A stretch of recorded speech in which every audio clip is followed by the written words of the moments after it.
시간이 다 되었습니다. 오늘 대사가 햄릿이라 여러분 굉장히 힘드셨죠? 사실 햄릿은 할 얘기가 굉장히 많아요. 분석적으로. 하지만 오늘은 오늘의 키워드에 대해서만 집중적으로 이야기하도록 하겠습니다. 자, 그러면 오늘의 키워드가 뭐였죠? 네, 반복의 변화입니다. 자, 그럼 우선적으로 어떤 부분들이 반복되어지나 한번 살펴보도록 하겠습니다. 처음으로 눈에 띄는 것이 바로 이 오입니다. 오가 5번 나오죠. 오늘의 키워드처럼 반복되는 이 오를 다양하게 변화시켜야 한다 하는 것입니다.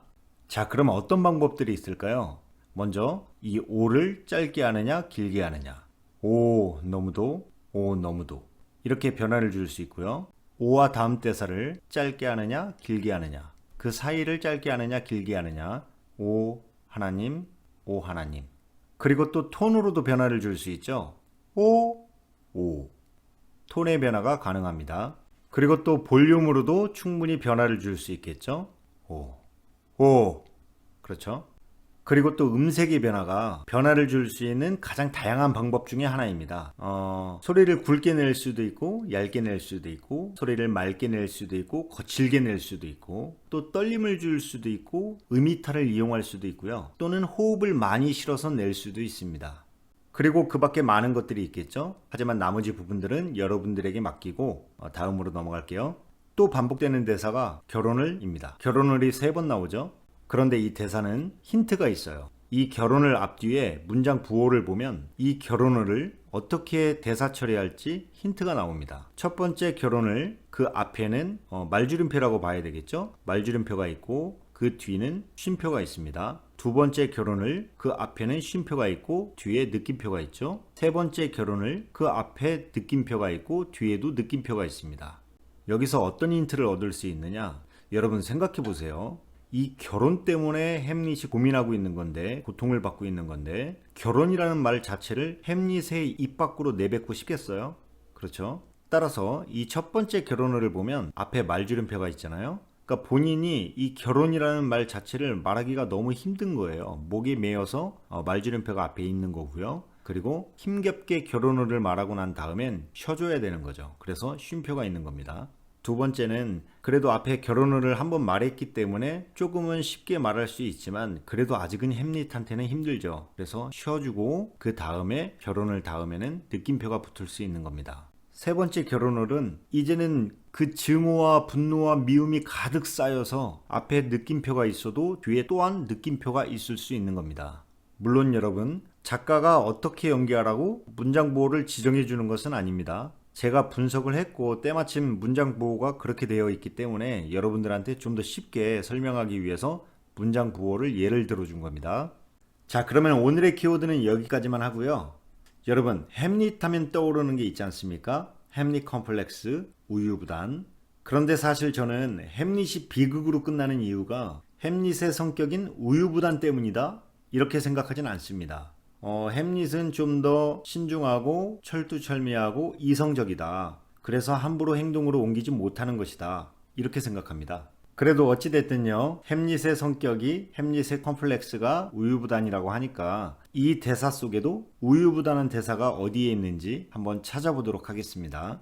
첫 번째는요, 바로 이 대사입니다. 생각하지 말자고 해놓고 바로 또 생각을 하죠. 엄마가 삼촌과 결혼하는 것을 생각하니까 너무나도 괴롭죠. 그래서 생각하지 말자고 해놓고 나선 바로 또 아버지와 비교하면서 삼촌을 생각합니다. 그런데 여기서 주의해야 될 부분이, 여러분, 누군가가 한 번 생각을 바꿨다고 저 사람 우유부단하다 이렇게 얘기하진 않잖아요. A에서 B로 생각을 바꿨는데 곧바로 다시 A로 바꿨을 때 그때 우유부단하다고 얘기하는 거죠. 그렇기 때문에 여기에서 삼촌가와 오 사이에는, 이 행간에는 사이가 길어도 상관이 없습니다. 하지만 말자와 내 사이에 있는 행간은 짧아야 됩니다. 생각이 빨리 바뀌어야 우유부단하다 이렇게 더 드러날 수가 있겠죠. 두 번째는요, 바로 이 대사입니다. 약한 자여 그대 이름은 여자라. 엄마는 여자고 여자는 약한 자이기 때문에 엄마는 약한 자죠. 그래서 어쩔 수 없었다. 엄마를 용서할 수밖에 없다. 라고 생각을 하다가 바로 또 엄마가 배신한 행위에 대해서 떠올리고 굉장히 분노하고 있어요.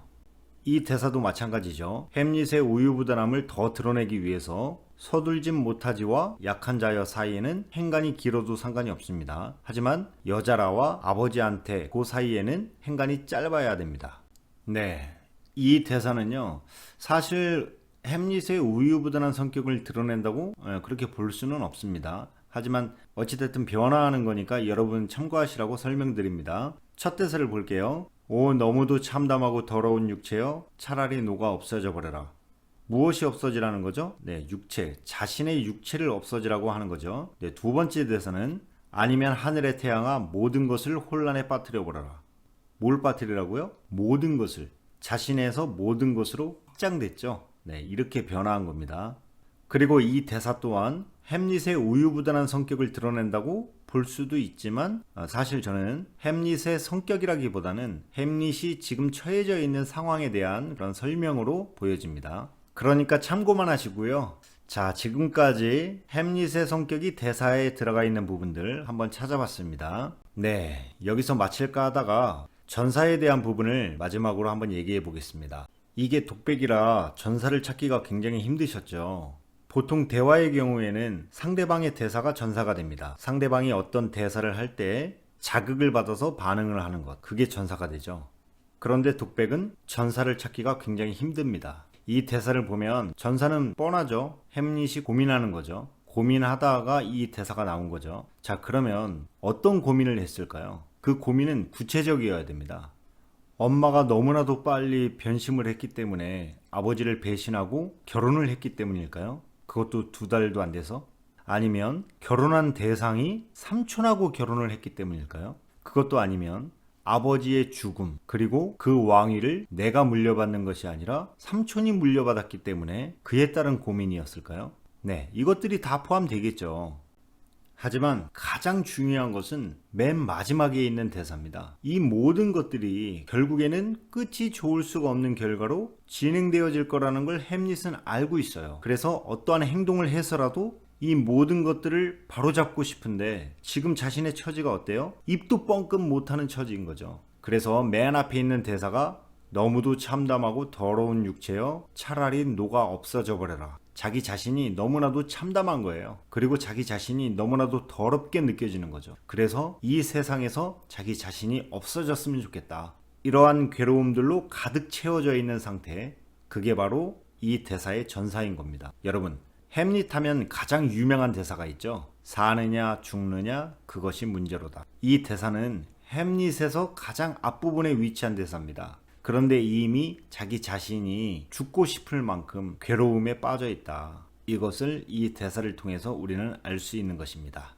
네, 지금까지 함께 하신 여러분 수고 많이 하셨습니다. 그리고 혹시 연기학원을 다니고 있지 않으신 분들은 저에게 영상 찍어서 메일로 보내주세요. 그러면 제가 단메일로 코멘트를 보내드리도록 하겠습니다.